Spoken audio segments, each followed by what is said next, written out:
bridge.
Ito pong ilog na ito ay galing po ito sa tinatawag namin bukid sa Mayon Volcano.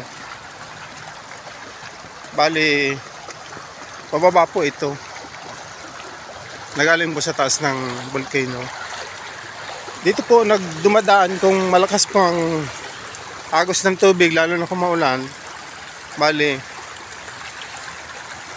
dito po dumadaan yung yung tinatawag na lava. Yung asopre po na ito po ay napupuno ng ng asopre. Ito ay malakas po yung agos dito ng asopre. Kaya kung halimbawa po lumakas to, tumaas yung tubig, is hindi po natin kakayanin yung amoy. Sobrang mabaho po yung amoy. Tingnan niyo po, malinis oh. Pero pag lumakas po ang agos ng tubig, tapos ibubuhos yung lava na galing dyan po sa Mayon Volcano, ay napakabaho po. Malayo pa po ito eh.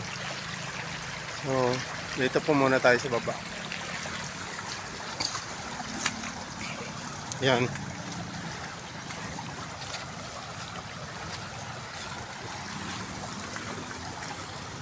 Kasi po kagabi malakas yung ulan na medyo malinis po yung ilog.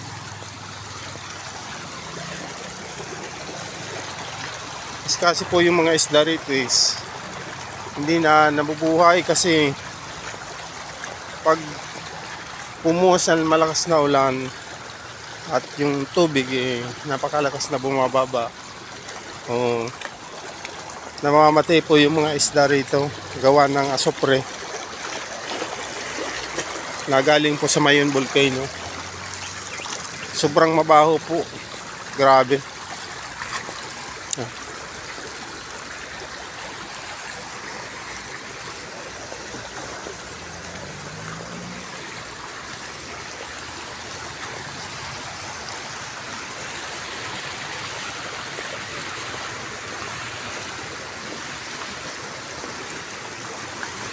Bali po yung pababa na to, ito po yung Padang Bridge.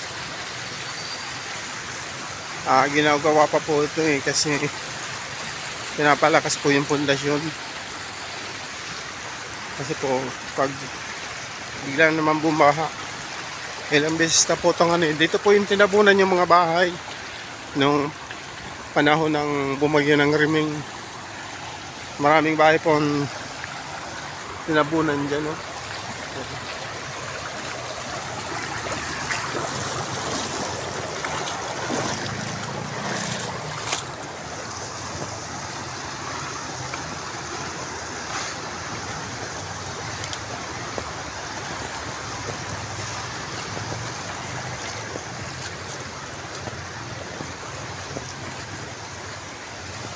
Yan, nasa ilalim na po tayo ng tulay.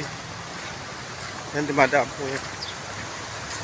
Po, yung mga galing po ito ng Mayon Volcano, yung binuhos na mamalalaking bato. Yan o, yung mga giniba. Yan yung mga poste dati ng tulay dito. So, nag-iba na po siya kasi sa lakas nga ng alon ng tubig.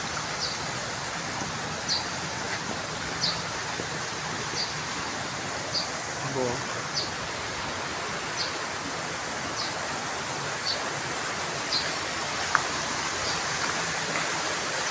So ito pa ay nirenovate yung ano, yung bali naayos pa po yung ilalim ng tulay para po lumpas yung pundasyon.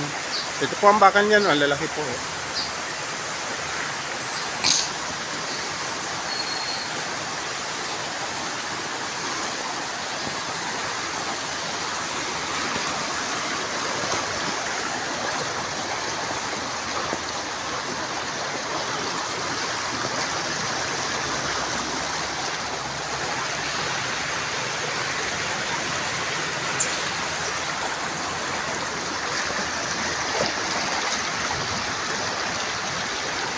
Lakas yung alon.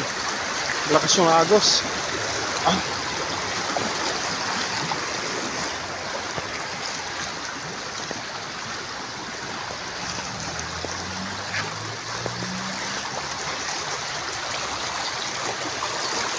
Bali, ito pong ilog na to ay papunta na po to ng dagat. Yung po, nakikita nyo po. Yan po binubuhos yung lahar. Punta ng dagat.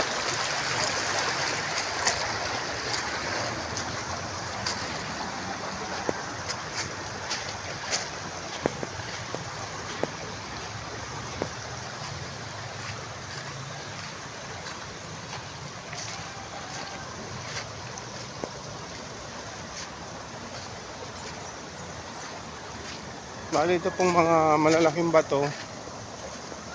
Galing na po ito ng Mayon Volcano eh. Bali dito na tinambak ng agos ng tubig, sobrang malakas na agos. Yan.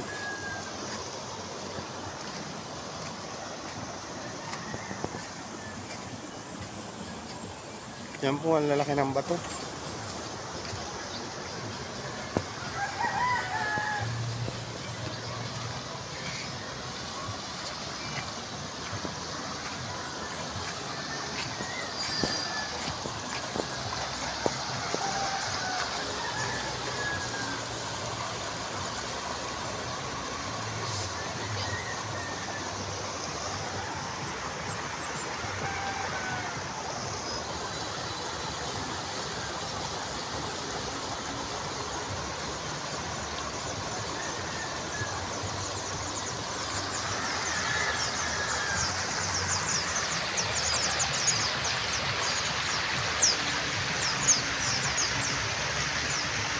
So hanggang dito na po muna mga lods.